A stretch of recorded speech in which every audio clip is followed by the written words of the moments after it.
साथियों नमस्कार। आप देख रहे हैं टिप्स सिविल सर्विसेज और मैं हूं श्रीकांत त्रिपाठी। भारत एक विशाल देश है और विविध संस्कृतियां हैं, विविध प्रकार के त्योहार और पर्व हैं और ऐसे अनूठे अनोखे और निराली परंपराएं हैं जहां के लोग अपने संस्कृति के निर्वहन के लिए जीवन की परवाह भी नहीं करते। ऐसी ही एक सांस्कृतिक परंपरा त्योहार गोटमार प्रथा है, गोटमार मेला है। यह मध्य प्रदेश के दक्षिणी पश्चिमी भाग में बसे हुए छिंदवाड़ा जिले में मनाया जाता है। अभी हाल ही में यह गोटमार मेला का आयोजन छिंदवाड़े के पांढुर्ना जिले में किया गया है। वास्तव में छिंदवाड़ा मध्य प्रदेश का एक बड़े जिलों में से एक है, लेकिन 2023 में छिंदवाड़ा से पांढुर्ना जिला को अलग कर दिया गया, इसलिए अब यह गोटमार का जो मेला है यह पांढुर्ना जिले में आयोजित होता है। गोटमार का मतलब यह होता है, गोट मतलब होता है पत्थर का टुकड़ा, यानी 50 ग्राम या 100 ग्राम का जो पत्थर का टुकड़ा होता है उसे गोट कहते हैं। मार मतलब मारना या प्रहार करना। जब पत्थरों से एक समूह दूसरे समूह पर प्रहार करते हैं इस सांस्कृतिक परंपरा के निर्वहन के लिए, तो उसे गोट मार प्रथा कहा जाता है। यह परंपरा क्यों मनाई जाती है, इसके पीछे लोक मान्यता है, पौराणिक मान्यता भी।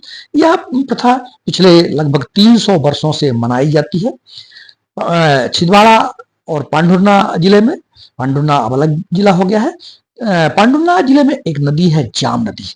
वहां 2 गांव है, एक गांव का नाम है सावर गांव और एक गांव का नाम है पांढुर्ना।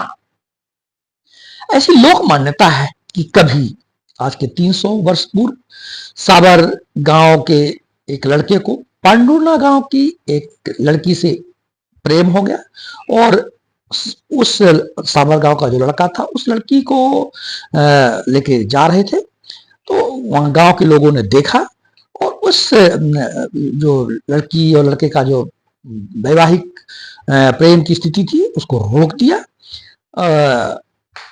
तभी से यह परंपरा जाम नदी में मनाई जाती है।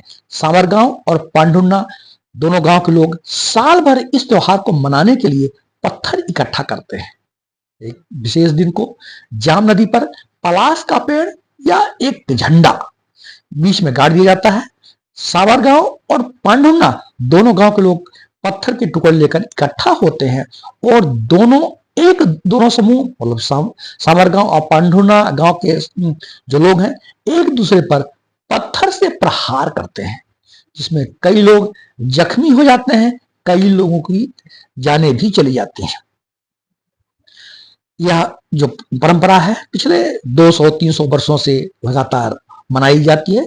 इसमें सामाजिक अनुसंधानकर्ताओं ने अनुसंधान भी किए हैं, लेकिन लोक मान्यता यही बताई जाती है जैसा कि मैंने अभी आपसे चर्चा किया है। इसे बंद कराने के लिए शासकीय स्तर पर और प्रशासनिक स्तर पर प्रयास भी किया गया। मानवाधिकार कार्यकर्ताओं ने, एनजीओ ने हाई कोर्ट और सुप्रीम कोर्ट में याचिकाएं भी दायर की। माननीय सुप्रीम कोर्ट और हाई कोर्टों के द्वारा यह निर्देश किया गया कि यह एक प्रकार का हिंसक प्रथा है जहां एक दूसरे की जान भी चली जाती है, जान जोखिम में रहती है, जान को खतरा रहता है। इसके लिए प्रशासनिक स्तर पर रबर की गेंदों के माध्यम से, फूलों के माध्यम से, रंगों के माध्यम से इस प्रथा के निर्वहन करने का प्रयास किया गया है। लेकिन संस्कृति तो संस्कृति होती है, जो कि जिसे मानव अपनी सांस्कृतिक परंपरा के निर्वहन के लिए, संस्कृति के संरक्षण के लिए अपने जीवन तक को न्यौछावर कर देता है। यही सांस्कृतिक परंपरा के निर्वहन के लिए सतत सदियों से यह परंपरा गोटमार प्रथा चली आ रही है। यद्यपि प्रयास कई बार किए गए, लेकिन ये प्रथा जारी है। आज चूंकि ये प्रथा, इस परंपरा की बात चली है, तो हम थोड़ा छिंदवाड़ा और पांढुर्ना जिले की भी चर्चा कर लेते हैं। छिंदवाड़ा जिला जो कि सतपुड़ा, जो हमारा पहाड़ है, सतपुड़ा पहाड़ी है, उस रेंज में बसा हुआ है और यहाँ का जो पातालकोट, जो वहाँ की तानिया तहसील में है, पातालकोट बड़ा प्रसिद्ध स्थान है, जहाँ की एक विशेष संवेदनशील PBDG TG primitive vulnerable tribal group PBDG TG, ये जनजाति भारिया जनजाति वहाँ पाई जाती है।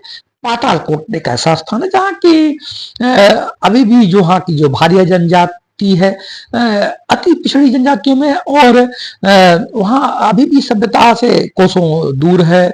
आदिम युग में वहाँ निवास करते हैं, और जो स्थल है पातालकोट, यानी वो तीन तरफ की पहाड़ियों से घिरा हुआ है और काफी गहरा स्थान है वो, और ऐसा कहा जाता है कि सूर्य की रोशनी भी वहाँ ठीक से नहीं पहुंच पाती है। यद्यपि वहाँ शासन के द्वारा विकास के काफी प्रयास किए गए हैं, लेकिन आज भी पातालकोट अपनी भारिया समूह, भारिया जनजाति के लिए विशेष तौर पे जानी जाती है। तो इस तरह आज हमने गोटमार्ग तथा भारिया जनजाति और जो पीवी-टीजी जनजाति है उसके संबंध में की चर्चा हमने की है।